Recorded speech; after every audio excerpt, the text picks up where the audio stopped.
اللهم انفعنا بما علمتنا وعلمنا ما ينفعنا وزدنا علما وبارك لنا في علمنا وارزقنا الإخلاص في القول والعمل كاملا وعلما نافعا لا ينسى وتوفيقا دائما وصحة ويقينا وعافية. اللهم افتح لنا كل خير، اللهم اكفنا بحلالك عن حرامك وأغننا بفضلك عمن سواك. آمين يا رب العالمين. Alhamdulillah kaum muslimin rahimakumullah. Kita lanjutkan pengajian Al-Mukhtasarus Shaghir lil Jami' As-Shaghir. Dan kita sudah sampai pada huruf Ain pada hadis 161. Faqala al-muallif hafizahullah ta'ala wa nafa'na bihi wa bi ulumihi fid dharain amin. Ruwiya an Rasulillah sallallahu alaihi wasallam qala: Afautu, saya telah memaafkan lakum untuk kalian an sadaqati dari zakat al-jabhati kuda wal kus'ati dan keledai wan nakhati dan sapi pekerja, sapi yang digunakan untuk membajak sawah. Hadis diriwayatkan oleh Baihaqi. Hadis ini sanadnya dhaif tetapi maknanya sahih. Hadis ini menunjukkan bahwa kuda tidak ada zakatnya dan kuda pada waktu itu sebagai alat transportasi. Sehingga kalau mau dipraktekkan pada masa sekarang adalah mobil atau motor, itu tidak ada zakatnya. Al-Qus'ah, keledai, itu juga sebagai alat transportasi. Tidak ada zakatnya. Meskipun orang punya 1000 keledai, nggak ada zakatnya. Orang punya 1000 mobil, nggak ada zakatnya. Hanya saja tercela kenapa dia kumpul-kumpulkan mobil sebanyak itu. Tapi kata-kata kus'ah ini ada dua tafsiran. Ada yang mengartikan keledai, ada yang mengartikan budak. Jadi kita punya budak berapapun tidak ada zakatnya. Alhamdulillah. Niki oglangan apa jeglek kok?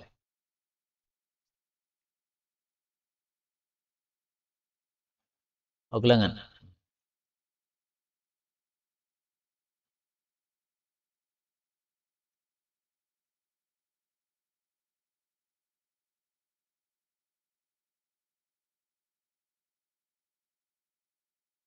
Baik, sambil menunggu, tolong ilmu meskipun hanya satu ayat saja. Dan Rasul Shallallahu Alaihi Wasallam juga mengatakan, tasma'una, kalian sekarang mendengarkan hadis dari saya. Wa yusma'u minkum, setelah itu kalian yang akan bicara, didengarkan oleh orang-orang. Wa yusma'u mimman yusma'u minkum, kemudian nanti orang-orang yang mendengarkan dari kalian akan menjadi pembicara, didengarkan oleh generasi berikutnya lagi. Dan ini sudah sesuai fakta. Rasulullah wafat, maka yang bicara bukan Rasul lagi, tapi para sahabat yang bicara. Abu Bakar, Abu Hurairah, dan sebagainya. Kemudian para sahabat sudah wafat, nah maka yang berbicara adalah para tabi'in. Para tabi'in wafat, yang bicara adalah tabi'ut tabi'in, dan seterusnya. Guru-guru saya wafat, maka yang bicara saya. Saya nanti sudah semakin tua, maka yang bicara adalah murid-murid kita. Terus begitu sampai hari kiamat. Kemudian kata-kata la yuqal, ilmu yang tidak diucapkan, ya. Kata-kata la yuqal, tidak diucapkan, ini ada dua tafsiran. Tafsiran yang pertama, tidak disampaikan. Tafsiran yang kedua, la yuqal, maksudnya tidak diamalkan. Maka ilmu harus dilakukan dua hal. Pertama, diamalkan. Yang kedua, disampaikan. Kalau ilmu tidak diamalkan, maka ilmunya juga akan lenyap. Sebagaimana perkataan Ali bin Abi Thalib, al-ilmu yahtifu bil amal. Ilmu itu menghubungi amalan. Fa in ajabahu wa illa irtahal. Kalau amalan mau menjawab, maka ilmu tetap ada. Tapi kalau tidak dijawab oleh amal, maka ilmunya pergi. Sehingga cara terbaik untuk menetapkan, meneguhkan ilmu itu adalah beramal. Para ulama mengatakan nasta'inu 'alal ilmi bil amal. Kami minta bantuan supaya ilmu ini tetap ada, kokoh dengan cara diamalkan. Misalkan kita mengetahui adanya doa kunut nazilah. Kalau seumur hidup nggak pernah kunut nazilah, nggak akan bisa kunut nazilah. Tapi ketika kita amalkan, jadi bisa. Kita mengetahui adanya doa istisqa. Tapi kalau tidak diamalkan, maka seumur hidup tidak akan bisa doa istisqa. Karena itu sekarang ini kita pelajari doa istisqa, dibagikan kepada antum semuanya. Dan doa istisqa itu bisa dibaca kapan saja, tidak harus pas sholat istisqa. Maka saya minta bapak-bapak, ibu-ibu yang sudah dapat doa istisqa yang tadi dibagikan, itu tolong disimpan. Nanti suatu saat panjenengan membutuhkan, langsung bisa diamalkan, dibaca sendiri. Jadi istisqa itu tidak harus pakai sholat. Ada 3 macam cara istisqa. Istisqa pertama, keluar ke lapangan untuk sholat istisqa. Istisqa kedua dengan cara sholat Jumat. Pas khutbah sambil kita doa istisqa. Cara yang ketiga, doa istisqa secara langsung. Seperti yang kita lakukan tadi. Tiba-tiba doa istisqa, nggak ada masalah. Maka nanti panjenengan pulang ke rumah, sholat tahajud di rumah masing-masing. Nah, pas tahajud sambil membaca apa? Doa istisqa. Ini sesuatu yang baik. Dan ini boleh dilakukan juga oleh Rasulullah Sallallahu Alaihi Wasallam. Kita lanjutkan 163. Alal khamsina, wajib atas 50 orang Jumu'atun, melakukan Jum'atan. Hadis ini derajatnya dhaif. Hadis ini dijadikan dalil oleh sebagian ulama bahwasanya Jum'atan itu wajib apabila orangnya sudah berjumlah 50. Tapi karena hadisnya tidak sahih, maka tidak bisa dijadikan sebagai dalil. Mazhab Syafi'i mengatakan wajib Jum'atan itu kalau jumlahnya 40. Sehingga kalau belum 40, maka belum wajib Jum'atan. Bahkan tidak sah menurut mazhab Syafi'i, Jum'atan kurang dari 40 orang. 40 ini ngitungnya orang laki-laki yang dewasa. Yang perempuan nggak dihitung. Yang anak-anak tidak dihitung. Karena perempuan tidak wajib Jum'atan, anak-anak juga tidak wajib Jum'atan. Tapi ini semuanya dalilnya tidak ada yang sahih. Mazhab Syafi'i yang mengatakan 40 itu juga dalilnya dhaif. Bisa dilihat dalam kitab Bulughul Maram, Madatis Sunnah anna fi kulli arba'in jum'ah. Telah lewat sunnah Nabi bahwasanya setiap 40 orang itulah yang wajib Jum'atan. Nah, maka karena dalilnya tidak ada yang sahih, kita pun tidak memakai pendapat-pendapat ini. Maka guru-guru kita mengatakan Jum'atan tetap wajib meskipun hanya 2 orang. Jum'atan tetap wajib meskipun hanya 3 orang. Apakah sah? Sah. Allah mengatakan idza nudiya, kalau dipanggil lis-salati, untuk salat, mi yaumil jum'ah, pada hari Jumat, fas'au, maka berangkatlah, ila dzikrillah, untuk mendengar zikrullah, khutbah Jumat. Berarti ada 3 orang. Ada yang menyeru yaitu muadzin, ada yang datang yaitu makmum, ada yang berkhutbah yaitu imam. Maka 3 orang sudah sah. Bahkan 2 orang juga sah. Karena Jum'atan itu sholat jamaah. Sholat jamaah 2 sudah sah. Kalau 1 orang tidak sah. Karena 1 itu bukan jamaah. Jamaah itu minimalnya 2. Ada imamnya, ada makmumnya. Innama ju'ilal imam liyutamma bih. Imam diadakan untuk diikuti. Nah, sudah ada yang mengikuti, berarti sudah ada jamaah. Ithnani fama fawqahuma jamaah. 2 orang maupun lebih itu sudah termasuk jamaah. Itu pendapat yang kita pakai. Kenapa kita tidak pakai mazhab Syafi'i yang mengatakan 40? Karena hadisnya dhaif. Kenapa kita tidak menggunakan hadis ini yang 50? Karena hadisnya juga dhaif. Kita lanjutkan 164. Ala, wajib atas kulli, setiap sulama, persendian, min ibni Adam, dari manusia, fi yaumin, dalam 1 hari, sadaqatan, sedekah. Wa yajzi, dan mencukupi, an dzalika kulli, dari itu semua, rak'ata ad-duha, 2 rakaat salat duha. Hadis riwayat Tabarani sahih. Hadis ini menunjukkan bahwa nikmat Allah berupa persendian yang ada pada tubuh kita ini wajib disyukuri. Cara mensyukurinya bagaimana? Bersedekah. setiap hari sedekah sejumlah persendian. Padahal persendian tubuh ini ada 360 persendian. Sebagaimana disebutkan dalam hadis yang lain. Berarti kita wajib sedekah sampai 360 kali. Kalau setiap kali sedekah kita keluarkan 1000, berarti minimal kita siapkan 360.000. Dan itu susah bagi kita.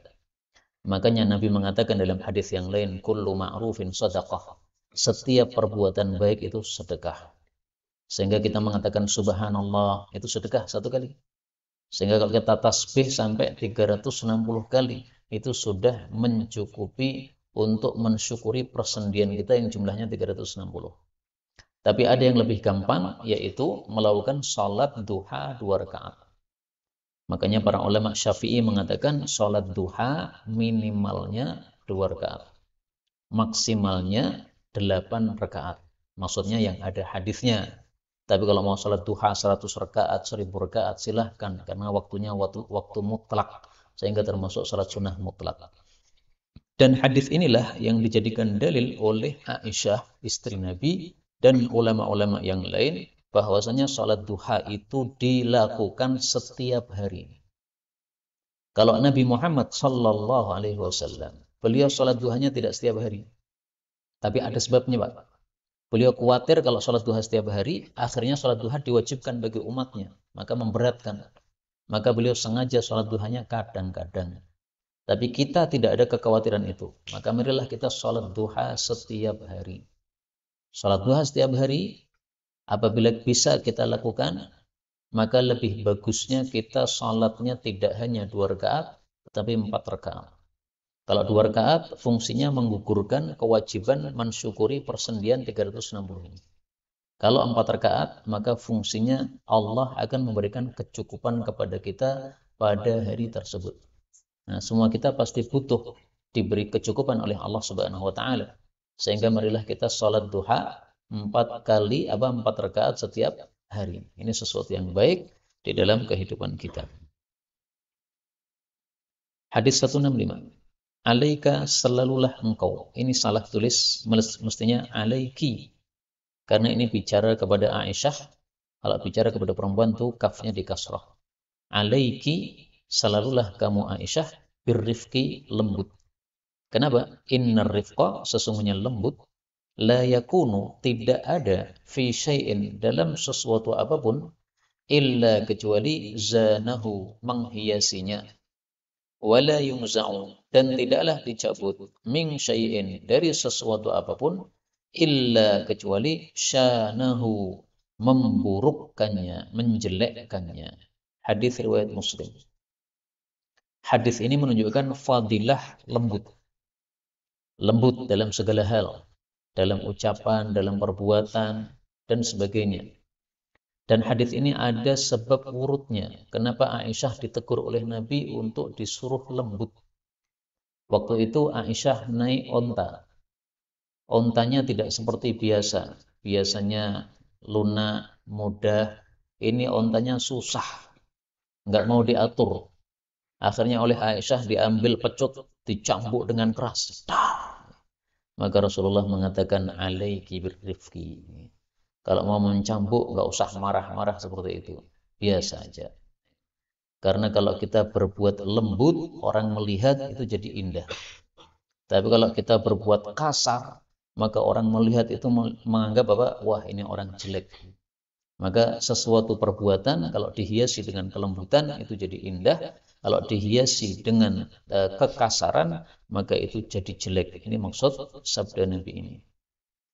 Dan hadis seperti ini disampaikan juga oleh Nabi dalam kasus lain kepada Aisyah. Yaitu waktu itu ada tamu-tamu Yahudi datang kepada Rasulullah sallallahu alaihi wasallam. Kemudian mereka tidak mengatakan alaikumussalam, assalamualaikum, tapi mengatakan assalamualaikum. Mudah-mudahan kematian bagi kamu. Maka Aisyah mendengar kemudian mengatakan alaikumussalam wal la'natu, dan seterusnya.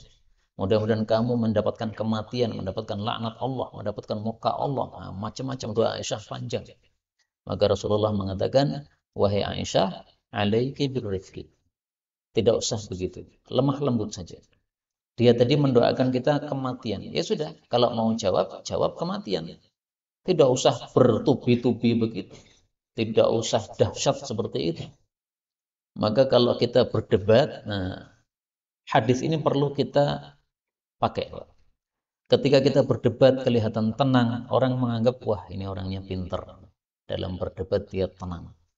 Tapi kalau berdebat kita sampai menggebu-gebu, sampai ngomong kasar, ngomong keras, ngomong jelek, nah nanti akan jadi rendah di hadapan orang-orang yang mendengarkan. Makanya sampai hari ini saya tidak suka berdebat, Pak. Karena saya kalau debat itu biasanya emosinya naik. Nah, sehingga menurut saya bukan orang yang cocok untuk berdebat. Cocoknya nulis saja. Ada orang berpendapat salah, nah, saya bantah dengan tulisan.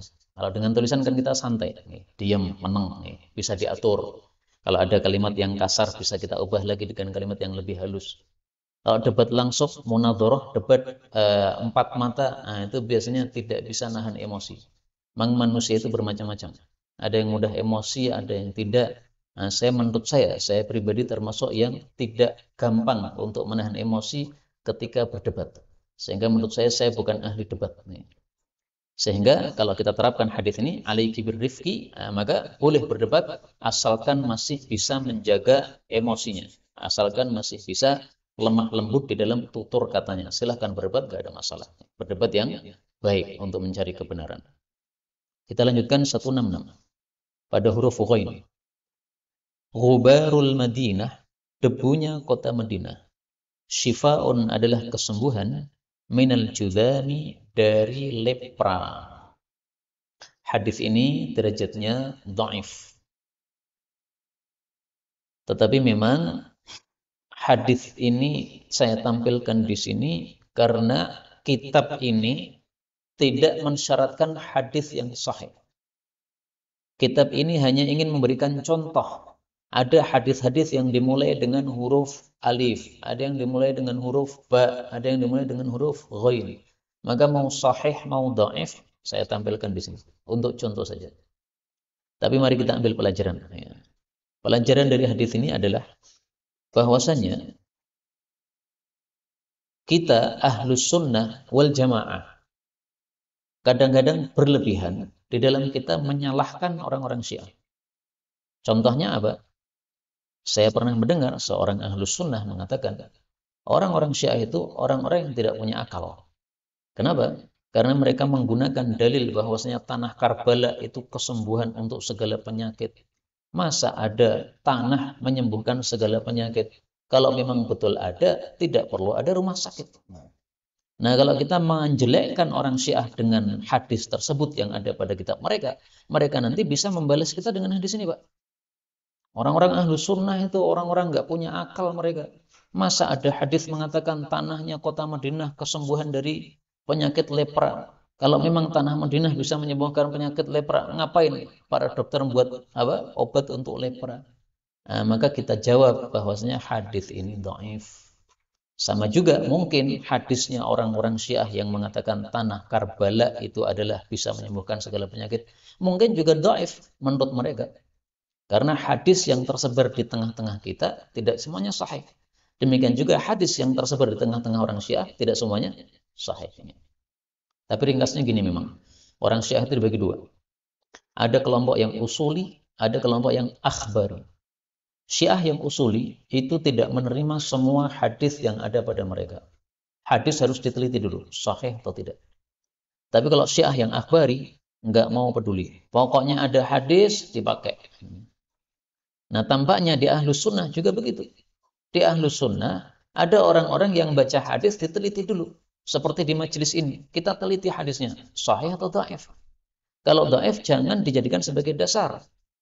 Diambil pelajarannya boleh, tapi dijadikan sebagai dasar hukum, tidak bisa. Nah, tapi ada juga di antara kita Ahlus Sunnah, yang baca hadis semau hui. Pokoknya ada tulisan Rasulullah bersabda langsung diterima. Padahal bisa jadi itu hadis palsu. Hadis yang mengatakan barang siapa yang merayakan maulidku, maka dia mendapatkan pahala ini itu. Enggak ada hadis kayak begitu. Enggak ada satupun hadis yang menghasung kita untuk mengadakan acara maulid Nabi SAW. Itu hadis palsu. Nah, tapi di antara kita Ahlus Sunnah ada yang menggunakan hadis-hadis seperti itu. Maka maksud saya dalam hal ini, mari kita berpikir yang lebih baik, jangan asal mengejek terhadap kelompok yang sesat, tetapi kalau mau menyebutkan kesesatan mereka, maka kita sebutkan saja tanpa mengejek-ejek dengan cara seperti itu tadi. Karena justru akan jadi bumerang terhadap kita, mereka akan bisa mengejek kita dengan hal yang serupa dengan adanya hadis-hadis yang dhaif pada kitab-kitab kita ini. Kembali ke sini 167 ini. Ghazwatun fil bahri, satu peperangan di laut. Khairun, lebih baik, min ashri ghazawatin, daripada 10 perang fil barri, di darat.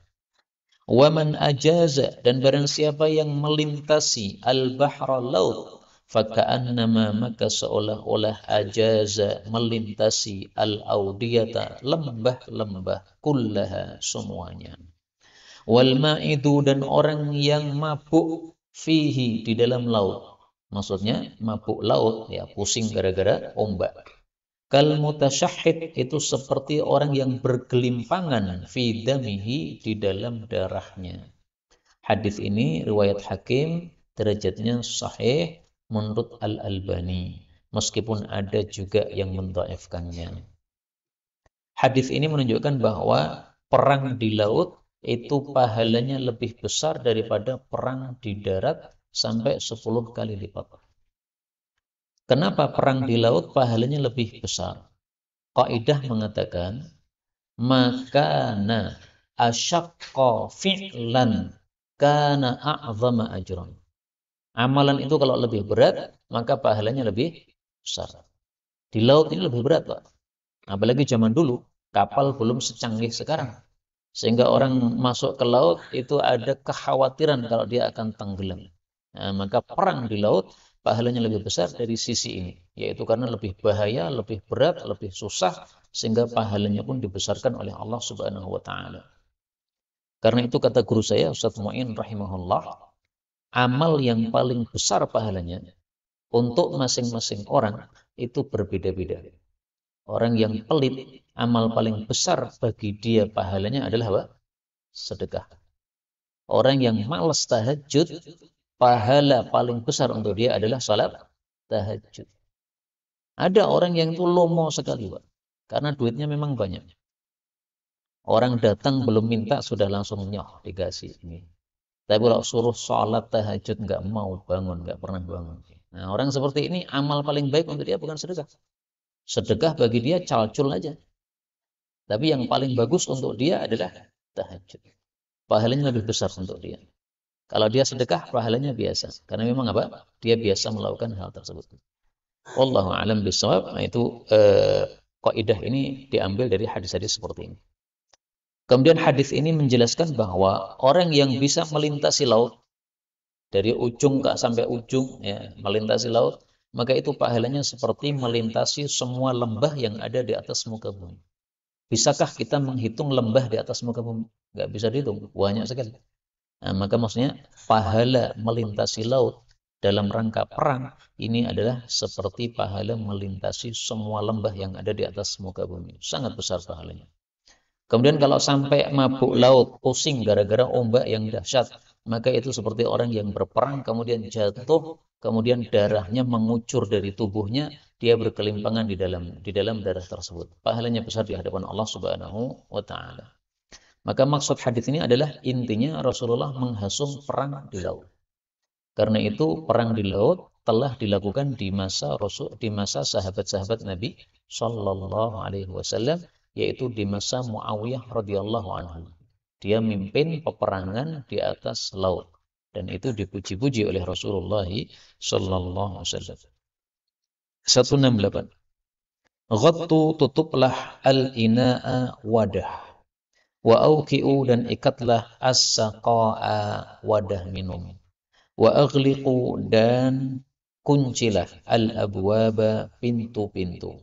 Wa atfi'u, dan padamkanlah as-siraja, lampu api. Hadis ini maksudnya adalah kalau kita sudah masuk malam hari, maka wadah minum, wadah makan hendaklah ditutupi. Malam hari, Pak.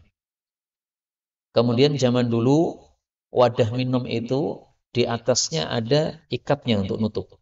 Girbah namanya. Nah, maka diikat. Kemudian pintu rumah ini suruh dikunci semuanya. Lampu-lampu dari tintir biasanya itu suruh dimatikan semuanya. Ini maksudnya adalah malam hari. Meskipun di sini tidak ada kata-kata malam hari, tapi sudah dipaham dari hadis yang lain bahwa maksud hadis ini perintah untuk di malam hari. Sehingga kalau di siang hari pintu dibuka, nggak ada masalah. Pintu dibuka kan untuk menunjukkan bahwasanya kita ada di rumah, nah, maka pintu kita terbuka, nggak masalah.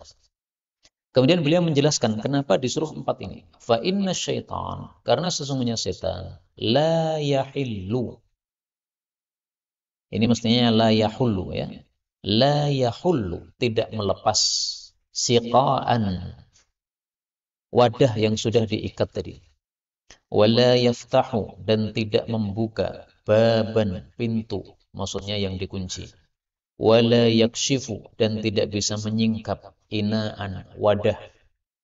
Fa illam yajid, maka jika tidak mendapati ahadukum, salah satu kalian, illa kecuali ayya'rudah, bahwa dia menyilangkan ala inaihi, di atas wadahnya, udan, satu kayu, wa yadhkura smallahi, dan dia menyebut nama Allah, yaitu membaca bismillah, falyaf'al, maka hendaklah dia lakukan. Jadi maksudnya, kenapa kita disuruh mengunci pintu malam hari? Karena setan nggak bisa membuka pintu yang terkunci. Tapi kalau kita tidur dalam kondisi pintu terbuka, nah, setan bisa masuk. Dan setan ini bisa setan manusia, bisa setan jin. Setan manusia kalau melihat pintu terbuka, nah, mudah sekali dia masuk. Setan jin yang paling jelas dimaksudkan oleh Nabi SAW di sini. Kemudian kalau wadah minum sudah kita tutupi, nah, setan nggak bisa membuka. Tapi kalau wadah minum masih terbuka, dalam kondisi kita tidur malam hari, maka setannya bisa nyeruputi minuman di situ. Kemudian beliau menyebutkan juga di sini, fa innal fuwaisiqata, karena sesungguhnya tikus tudrimu, menyalakan, ala ahli baiti, kepada penghuni rumah, baitahum, akan rumah mereka. Maksudnya tikus bisa membakar rumah gara-gara lampu tintir yang tidak dimatikan. Caranya bagaimana? Nah, diseret oleh tikus tadi, akhirnya tumpah. Ketika tumpah, maka apinya kemudian merembet ke kasur, atau apinya merembet ke dinding. Kalau dindingnya dari kayu, nah, maka nanti akan terbakar semuanya. Maka maksud Nabi dalam hadis ini adalah kita menjaga diri pada malam hari dari segala mara bahaya. Mara bahaya mara bahaya maling, maka ditutup pintunya. Mara bahaya setan, maka dibacakan bismillah. Ini semuanya disuruh untuk membaca bismillah. Nutup pintunya bismillah, nutupi wadah bismillah. Semuanya pakai bismillah sehingga diberkahi oleh Allah Subhanahu wa taala. Kalau ada gelas tidak ada tutupnya, cari-cari tutup nggak ada. Ternyata ada cuma satu pensil, nah, nggak masalah. Satu pensil taruh di atas gelas tadi. Maka ini sudah jadi penghalang dari setan, sehingga tidak bisa mengambil minuman tadi. Tapi kalau bisa, tutup yang sempurna. Dalam hadis yang lain disebutkan oleh Nabi, kenapa disuruh ini? Tapi dalam hadis yang lain, bukan dalam hadis ini. Karena dalam 1 tahun itu ada malam yang di mana malam itu turun wabah penyakit. Sehingga kalau ada wadah yang terbuka, maka wabah ini nanti akan masuk dalam wadah tadi. Sehingga pagi hari kita minum sisa kopi malam hari yang nggak ditutupi, nah kita minum jadi sakit. Kenapa? Wabahnya sudah masuk ke dalamnya.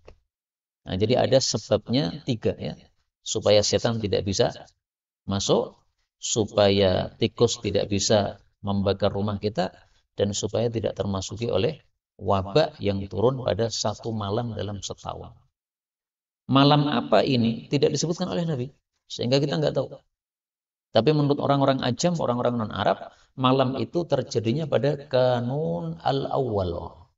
Kanun al-Awwal itu adalah bulan pada kaum Suryani, yang itu kalau dengan bulan kita itu adalah sama dengan bulan Desember. Tapi ini tidak ada dalilnya. Orang-orang Ajam mengatakan turunnya wabah itu pada bulan Desember. Satu malam dari malam bulan 30 malam bulan Desember. Tapi kapan juga nggak mengetahui. Nah, tapi kalau Nabi tidak menetapkan bulan apa, sehingga kita tidak mengetahui sama sekali. Ala kulli hal, setiap malam hendaklah kita lakukan sunnah ini. 169. Al-ghuslu mandi yaumal jum'ah, pada hari Jumat, adalah wajib ala kulli, ini salah harakat ya, mestinya kulli, ala di atas kulli, setiap muhtalimin, orang yang dewasa, wa ayyastanna, dan bahwa dia gosok gigi, wa ayyamassa, dan bahwasanya dia memakai tiban, parfum, in wajada, kalau dia mendapati parfum itu. Hadis muttafaqun alaih. Hadis ini menunjukkan bahwasanya dihasungkan dengan dahsyat untuk melakukan 3 hal ini kalau kita datang Jumatan. 1 mandi, 2 gosok gigi, 3 pakai parfum. Saya hari ini mendapatkan buku baru, judulnya Hikmatut Tasyri'. Hikmah kenapa syariat menetapkan hal-hal tertentu. Kenapa disuruh sholat? Kenapa sebelum sholat disuruh wudhu? Kenapa kalau Jumatan disuruh mandi? Ini menurut penulisnya ini, seorang ulama dari Al-Azhar Mesir, bahwasanya semua syariat Islam itu ada hikmahnya. Kenapa disuruh begini? Ada hikmahnya. Kenapa dilarang begini? Ada hikmahnya. Saya tadi baca hikmah wudhu. Kenapa sebelum sholat kita disuruh wudhu? 1, wudhu itu menyebabkan kita bersih. Kalau kita bersih, maka otomatis kekhusyuan lebih terjaga. Coba kalau kita sholat dengan buat gatel, jadi nggak khusyuk. Padahal inti sholat adalah khusyuk. Maka kita disuruh bersih dulu sebelum sholat, supaya khusyuk. 2, ketika kita berwudu kena air, maka kita jadi fresh, seger. Sehingga sholatnya itu tidak melentruk seperti orang-orang munafik. Orang-orang munafik sholatnya malas-malas. Orang beriman jangan begitu. Maka sholat yang fresh, supaya fresh gimana? Wudu dulu. Yang ketiga, kalau kita sholat berjamaah dalam kondisi membawa bau yang tidak enak, maka ini mengganggu jamaah. Nah, maka dengan wudu kita membersihkan bau-bau tadi. Kita habis makan sesuatu yang menyebabkan bau mulut kita nggak enak. Tapi dengan sebab wudu, maka kotoran di mulut ini jadi hilang. Sehingga pas sholat jamaah tidak mengganggu teman sebelahnya. Ini contoh hikmah syariat wudu. Maka ini minimal ada 3 kenapa kita disuruh wudu sebelum sholat. 1, supaya bersih, sehingga bisa khusyuk. 2, supaya seger, fresh, sehingga salatnya juga giat. Yang ketiga, supaya bersih, maka tidak mengganggu orang-orang yang sebelah kita. Nah, semua syariat Islam itu ada hikmahnya. Termasuk di sini. Jumatan, kenapa disuruh mandi? Nah, ini supaya bersih. Karena Jumatan ini kumpul banyak orang. Coba kalau kumpul banyak orang, semuanya belum mandi, Pak. Padahal masjidnya mati lampu seperti ini. Kemudian tidak ada kipas yang menyala. Wah, ini kumpul keringat 100 orang. Jadi apa kira-kira baunya? Nah, makanya disuruh mandi dulu. Kemudian gosok gigi. Juga begitu. Karena gosok gigi membersihkan mulut kita. Pakai parfum. Nah, juga begitu. Ini juga adalah apa? Fungsinya sangat bisa dipaham. Kenapa Jumatan disuruh melakukan 3 ini. Kemudian kata-kata wajib di sini diperselisihkan oleh para ulama. Apa hukum mandi Jumatan? Ada 2 pendapat. Pendapat pertama mengatakan mandi Jumat hukumnya adalah sunnah muakkadah, tidak wajib. Dan ini pendapat mayoritas para ulama rahimahumullah ta'ala. Pendapat yang kedua mengatakan mandi Jumat adalah wajib. Ini pendapat sebagian ulama Malikiyah. Mereka mengatakan wajib karena di sini Nabi bersabda wajibun ala kulli muhtalim. Tapi kita jawab bahwasanya kata-kata wajib yang disabdakan Nabi itu tidak sama dengan kata-kata wajib yang ada dalam kitab-kitab fikih.